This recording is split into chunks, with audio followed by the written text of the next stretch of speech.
Federal agents didn't show up over a rumor. They followed a trail. Today, we unpack how a local welfare fraud inquiry, spotlighting ghost billing and weak audits, escalated into an alleged $180 million drug exposure tied to a Minnesota office. If you've ever wondered how policy loopholes can morph into criminal opportunity, this is the blueprint. We'll break down the steps investigators traced across states, why the DEA joined the FBI, and the oversight failures that made it possible, so you know exactly where the system broke and what fixes actually matter. Before we move on, please take a moment to subscribe to the channel and like the video. The Ohio complaint didn't sound like a one-off. It read like a template. Medicaid home health sits on volume and trust. Care happens in private homes, far from supervisors, and the system relies on forms, electronic check-ins, and signatures to stand in for actual presence. That's efficient when everyone acts in good faith. It's fragile when they don't. The early allegations centered on ghost billing and coached assessments. A caregiver supposedly clocks in, but no one comes through the door. A patient's needs jump on paper right at the point where payments rise, with no new clinical evidence to back it. The story starts small, an aide logging hours across 2 counties at the same time, a plan of care that repeats the same phrases across multiple clients. But the pattern grows once you look at how claims get built. It begins at provider enrollment. An agency registers with the state, clears basic checks, and lists a roster of aides. Next comes the plan of care. A clinician signs off on what services a beneficiary needs, how often, and for how long. Then timesheets and electronic visit verification kick in. The aide is supposed to check in and out, either by a mobile app, a landline call, or a GPS-enabled device. Each touchpoint can be bent. Enrollment can be rushed with borrowed credentials or minimal vetting. Plans of care can be templated from older files with names swapped. Timesheets can be cloned, with neat blocks that never vary. EVV can be spoofed through call routing, pre-programmed macros, or cash payments to clients who tap approve. Auditors look for telltale signs. Identical start and stop times across different homes. Perfect 6-hour shifts every weekday for a month. A worker who allegedly drives 40 miles in 10 minutes to make the next visit. Phone-based check-ins pinging from a single tower all day. And utilization spikes. A handful of providers suddenly billing at 2 or 3 times the regional average for the same service codes. When they pull records, they find assessments packed with key phrases. Cannot bathe independently, frequent falls, needs constant supervision. But the clinical notes read thin and repeat the same sentences across files. That's where the coaching claim surfaces. Beneficiaries learn which words unlock higher tiers. They rehearse ADL limitations, focus on balance issues, and mention nighttime monitoring. The assessment day becomes a script. The evaluator, juggling heavy caseloads and tight windows, hears the trigger terms, sees a tidy checklist, and signs off. A physician or nurse practitioner certifies eligibility in brief visits that lean on those forms. On paper, it all fits. In a living room, nothing has changed. The structural weakness makes this scale. State agencies carry thousands of providers and tens of thousands of visits each week. Verification tools lag behind the tactics. EVV systems aren't uniform across contractors. Audits run months after payments. By the time a pattern surfaces, the funds have moved through accounts and vendors and drifted into the noise of daily commerce. The money moves in quiet increments. A false half-hour here, an inflated plan there. Multiply that by a month of visits, by a dozen clients at one agency, by dozens of agencies in a region. Claims turn into direct deposits. Deposits feed payrolls, cash withdrawals, equipment purchases, and vendor payments for nebulous services. None of it looks flashy at first. It looks routine.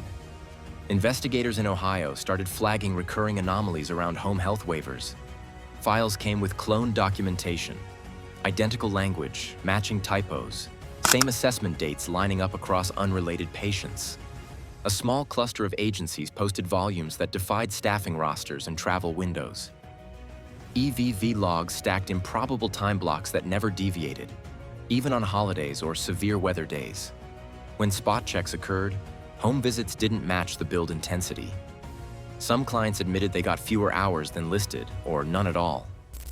In a few cases, aides hinted that clients had been prepped for evaluations and told which answers would keep the hours flowing. Each new file pulled mirrored the last. The scale wasn't obvious from one complaint. It became obvious when data teams laid the claims side by side and watched the same blocks repeat. The shape of the fraud showed through the paperwork. Think of it as a crime scene traced in ink and timestamps. And if the paperwork mapped the scheme, the payments traced the route out the door. So the next step wasn't in a chart. It was in a bank ledger, and that's where the trail pointed. So how does a checked box turn into cash without setting off alarms? It starts with level of care assessments and a certification that a beneficiary qualifies for home health or personal care. An assessor scores abilities like bathing, dressing, mobility, and cognition. A clinician then signs a certification that services are medically necessary. On the back end, a claim pulls those scores, the frequency of visits, and the approved hours. If all the numbers line up, the system pays. No sirens, no field visit, just a match between forms and codes. That's the gate. Coaching tries to move the gateposts. Allegations focus on teaching clients phrases that align with higher-paying tiers and lining up approvals that lean on those phrases. A client is told which deficits matter most and how to frame them. The clinician sees a completed assessment that appears orderly, with ticks in key boxes, and offers a quick signature. The claim inherits that structure. It passes edits designed to catch blank fields or wild outliers, not rehearsed narratives that sit just inside the guardrails. Auditors later flag recurring language that clusters around the same trigger points: inability to perform activities of daily living, frequent falls, constant supervision. Standing alone, those needs are legitimate. The concern rises when they appear without corroborating clinical notes, when they match across unrelated files, and when the intensity of reported impairment doesn't show up in follow-up observations. The checklist looks tight, but the free text sections stay thin or generic. Third-party assessors sit in the middle of this. They carry heavy caseloads and strict timelines. That means shorter visits, quicker write-ups, and reliance on client self-report. In a volume environment, subtle inconsistencies slip by. A beneficiary may demonstrate adequate balance during the visit, but report falls 3 times a week. Without time to validate, the assessor records both and moves on. Pressure to clear backlogs rewards speed, not skepticism. Over weeks, that small tilt accumulates into higher authorized hours. Here is how it plays out when roles line up. A caregiver agency recruits a beneficiary and schedules an assessment through a contracted evaluator. Before the appointment, staff walk the client through an appointment prep sheet. Emphasize trouble bathing and dressing. Mention night wandering.